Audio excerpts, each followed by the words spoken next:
ভেবেছিলাম ফুল হবে না, খালি পাতা পাতা আর পাতা, কিন্তু না, হঠাৎই দেখতে পেলাম একটা ছোট্ট কুঁড়ি লাল রঙের। এখানে আছে 3টে কালারের, 3টে বীজ বসানো আছে, লাল, পিঙ্ক আর সাদা।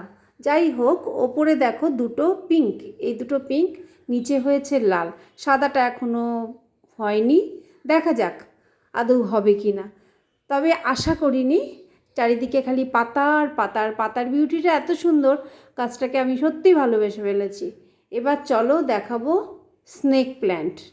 আমার না নতুন নতুন ভ্যারাইটির গাছ বসাতে দারুণ লাগে। এটা কমন না, একদম নতুন ধরনের একটা স্নেক প্ল্যান্ট। আমি নার্সারি থেকে রিসেন্টলি কিনে এনেছি।